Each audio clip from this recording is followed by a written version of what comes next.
If I were the devil. This is God.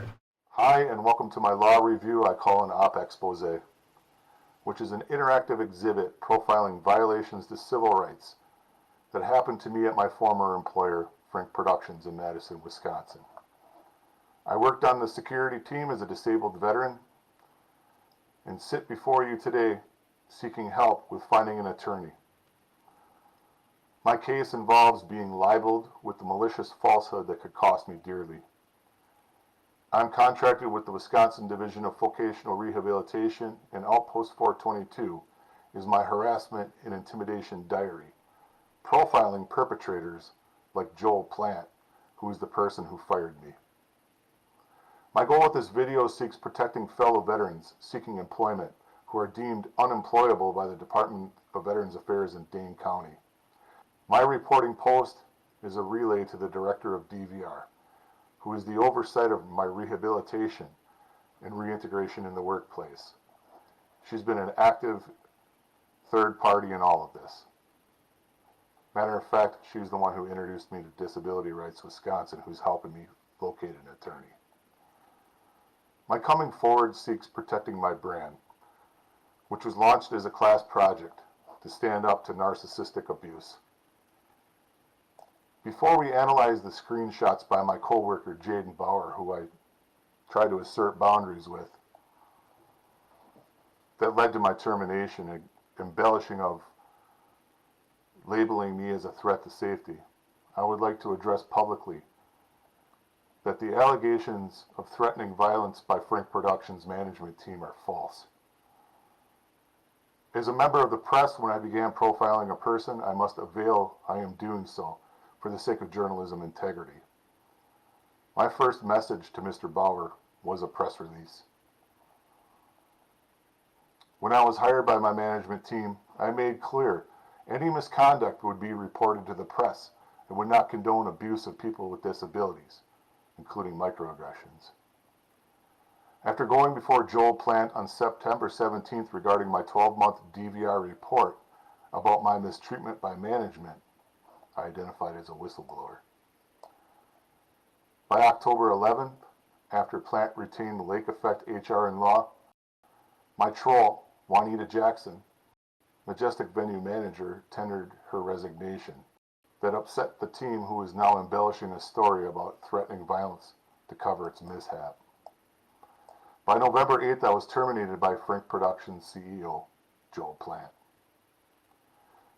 So in this video now I want to step back and examine the text that got me canned and banned with the threatening violence identifier in my letter from management, which I am noting is libelous.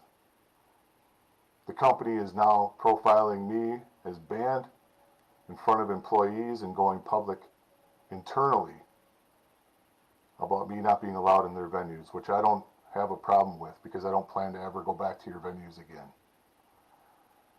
When I go to a show, I go to the rave. The rave treats disabled veterans with respect. My video uses both op-ed and an expose style to first examine the evidence and allow you as the viewer the right to opine in the comments section. The claim that I'm making is that Frank Productions Management Team operates as a cult, and their cult behavior as ableists and veterans haters sought to stop me from exposing them to the public, but that's far too late. So in this video that I'm going to share with you in the middle of this, it was a profile I did about the appropriateness of carrying a concealed firearm in public, and was actually a part of my class project. And when I tried to bring this to Mr. Plant's attention, he stopped me abruptly and said, "Stop."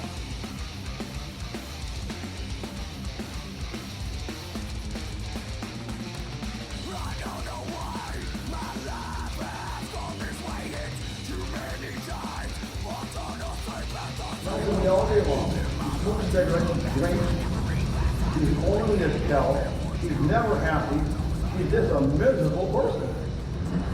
Man, whatever. If my brother does something, she beats me. She beats all of us. Good afternoon, it's Friday. I'm Bradley J. Burt reporting in Sun Prairie, Wisconsin, bringing you some straight up facts about the Wisconsin concealed carry laws. On December 3rd, my whole world changed. I was walking on State Street, downtown Madison, and got jumped. I walked into a situation involving a man who approached me, seeking to cause me harm. The thought crossed my mind, why am I walking around empty-handed? I'm a student who's attending the University of Wisconsin-Whitewater. I'm a journalism major. I knew getting into the journalism field would be difficult, but I wasn't quite sure if I ever wanted to cross through the doorway of possessing a concealed carry license until that day. While on winter break, I took a trip to Chicago to photograph Christmas trees and revisit the U505 exhibit. Growing up, traveling from Appleton, Wisconsin to Peoria, Illinois, my grandpa, who was a bus driver, randomly offered opportunities to visit the museum and take him up on a bus ride to Peoria. The U505 quickly became the greatest story ever told in my mind. I love that museum. Prior to arriving to Chicago on December 28th, we stopped at a George Webb along the way, which is our favorite place to stop and eat in Milwaukee.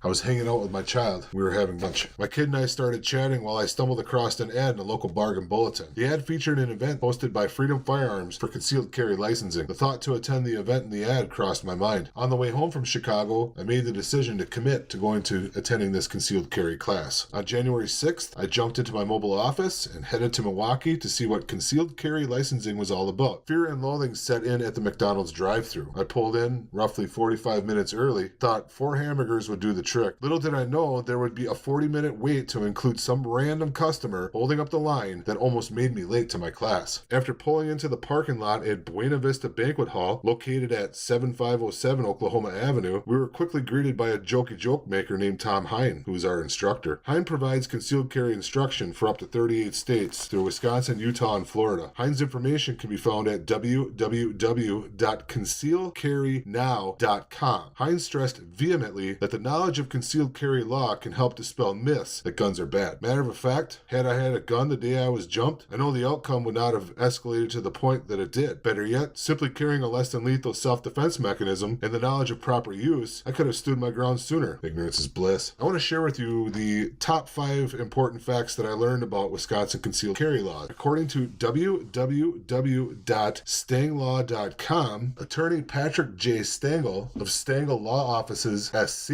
whose blog 9 Concealed Carry Questions Answered, provided me with 5 quick takeaways that backed up what Tom Haynes said at his concealed carry class the night before. The 5 takeaways from Stangl Law's website. Number 1, the myth. I can carry a firearm into a bar if I have a concealed carry license. According to Stangl, it's a maybe. It's illegal for concealed carry license holders to be armed in taverns if they have consumed alcohol. That's the trade-off. Question 2, what kind of weapons can I carry? According to Stangl, Wisconsin concealed carry licenses include firearms, knives, excluding switchblades, electric weapons, and billy clubs. Number 3, does having a concealed carry license change my rights to defend myself? According to Stangl, no. The attorney states, a concealed carry license does not give holders any new or additional rights to exercise self-defense or the defense of others. Number 4, myth. I can go to a parent-teacher conference wearing my firearm if I have a concealed carry permit. Stangl writes, no. No one, including a concealed carry licensee, can carry a firearm in or on the grounds of a school. School grounds in this case includes athletic fields, school buildings, recreation areas, and any property owned, used, or operated for administration at the school. Finally, can businesses prevent me from being armed on their property? Stangl writes, yes, because owners or property occupants can prohibit license holders from being armed in their own businesses or on their property. Hine's event cost $100 through Freedom Firearms, which provides detailed orientation regarding the reality of concealed carry laws and the amount of probability carrying a concealed weapon will offer in times of distress and uncertainty. The permit and license have an approximate 2-week turnaround period with background check. Hine's team provided application assistance along with information regarding the do's and don'ts of carrying a loaded firearm as a resident of Wisconsin. Attendees receive a certificate, opportunities to purchase additional equipment like stun guns, ammo, pepper spray, and firearms at Freedom Firearms gun shows, along with tranquility traveling across the state with knowledge of knowing how to access ever-changing concealed carry law.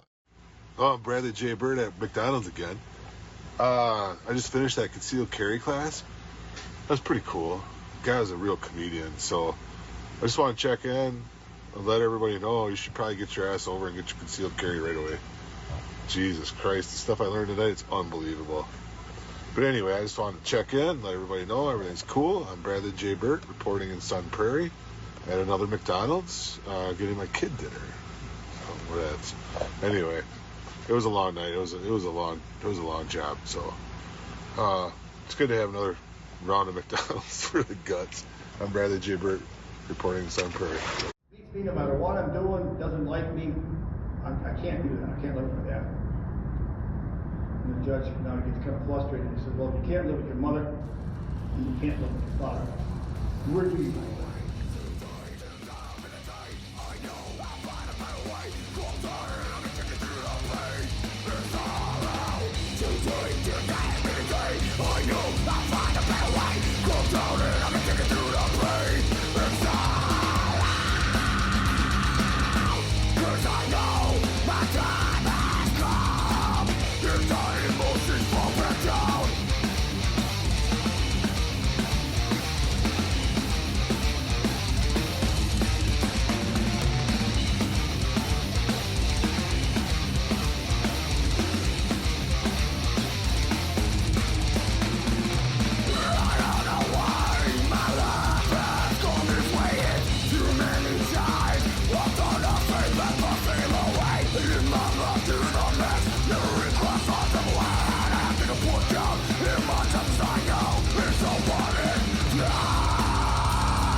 Is it threatening violence to share a video that they made about a company called Freedom Firearms? This is what the company is alleging as a threat to violence, is the fact that I shared a video that I made that we've all finished viewing for Mr. Bauer regarding how I would film his expose. I'm spotlighting Mr. Bauer after he approached me inappropriately, treating women like they're his turf. He has no right to tell me who to talk to as far as who his ex-girlfriends were. And even a person who is of sound mind and sound body would know that this was all provoked, staged, and initiated by the FPC Management Team to get me off their payroll. This is retaliation for being a whistleblower, and I stand firm in that claim. You see, veterans like myself are in the community. We're on the lookout for things like this, and when we find them, we bring them forward. I'll give you an example. Project Veritas is one. I've been working and communicating and sending leads to Bob O'Keefe, who was actually ran off from Project Veritas. But I want to share a secret with you. Bob taught me that if we use Proton emails over Switzerland servers, and that we can communicate effectively through that network to keep our community safe. Thank you for joining my presentation.